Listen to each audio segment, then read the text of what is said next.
Hey, what's going on, guys? Welcome to Knob16 Airsoft. I'm gonna just give you guys a quick update on the future videos that I'm gonna be doing. I'll lay out the plans that I have for the channel, that I have in store for the channel. So, first of all, I'm going to try my hardest to finish the Getting into Airsoft series videos before the new school year starts. And I'm really excited about that series. I think it'd be great for a lot of beginners, and I just want to get it done so it'll be out there and people can see it and watch it. In addition to getting that done, I also am going to do a review video on the FMA goggles that I mentioned in the first video for the part 1 of Getting into Airsoft, the very first video, and I need to get that review video out. And also, in addition to the review video on the goggles, I'm also going to be just getting the gameplay videos cranked out, and I still have one gameplay video that I'm doing right now. So yeah, gameplay videos will be out, and after that I'm going to be hopefully doing a loadout video. I'm going to be showing y'all my 2 loadouts that I have currently, and I also want to do a gun review video. I want to do a review on all my guns that I have right now. I think that would be a really cool video to do, in addition to my sniper, which is what I've been working on right now, and I'll get in more detail into that in a minute. But the last thing I want to mention about videos for the channel is I came up with a great idea that I think is a great idea for a new video series. Now, this one's not going to be like the Getting into Airsoft series where it's just, I do it and then it's done.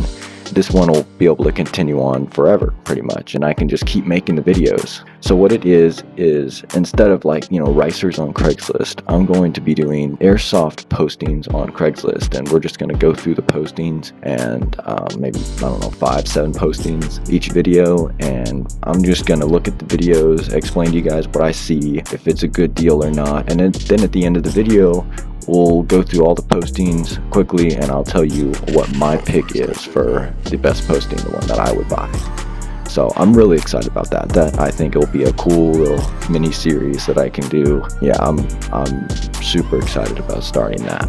So that is it for the videos and what I have in store for the channel. So now it's time to talk to you guys about what I've been doing. So over the course of just editing gameplay, I have also been taking apart my sniper rifle. It's a Wellfire or Well MB06.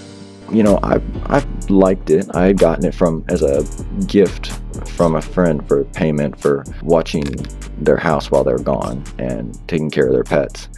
And so I got it on Christmas of, 2 years ago, I believe. So I've had it for a while, and it's been a great gun. I was super excited when I got it. And from the videos that you've seen, it's a decent sniper. One really big downside to it is I thought that the hop-up was completely trash, so therefore I didn't adjust it, or I tried to adjust it, but it wasn't adjusting and it wasn't doing anything.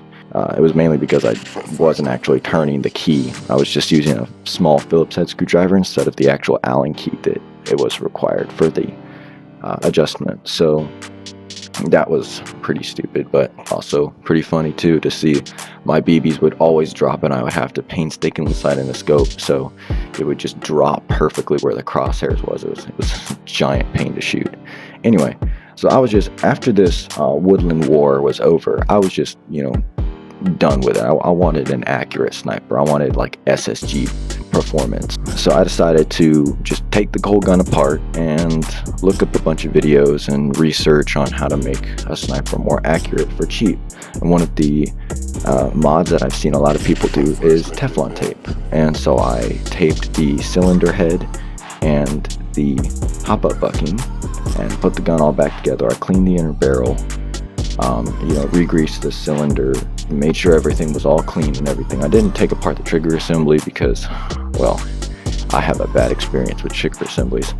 I was taking apart a VSR-10 to try to figure out what the problem was with the slam firing, and I took apart the trigger assembly, and man, I was scared that I couldn't get that thing back together. VSR-10 trigger assemblies, especially the cheap ones, those are so hard to get back together. they're just extremely hard. There's a bunch of springs, so I just did not want to touch the trigger assembly, and I did not want to open it up. And coincidentally, I did a lot of research on this particular gun, and it already comes stock with 90 degrees. I believe they're full steel sears. I'm not sure, but I'm pretty sure they're full steel sears. They're 90 degrees full steel sears. And if you don't know what that is, you can look it up. They're just these little things that are inside the trigger assembly that, I don't know, they're better for the gun. I don't know a whole lot about snipers, but I know that, you know, the stronger the components on the inside, the better. So yeah, so they come with really good sears. And another thing that I found from watching this video that a YouTuber made about why the MBO-1, it's a rifle similar to mine, made by the same company, and it was just explaining how he thought that it was the best sleeper sniper. So I was like, whoa, like this is crazy, because I thought mine was terrible.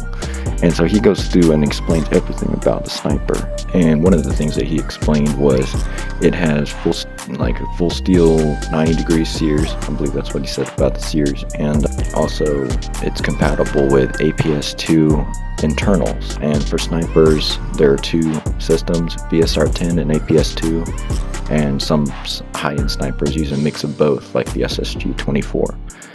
And so this rifle, mine, the MBO-6, has APS-2 internals. So that's pretty cool, because I didn't realize that, and now that I do, I can just buy rebuild kits for it and really upgrade the performance by getting full steel spring guides, pistons, maybe even a new cylinder and cylinder head, springs, and I can really make this rifle really accurate. So I will be doing a review on the rifle once it is completely finished, and telling you guys how far it shoots and everything.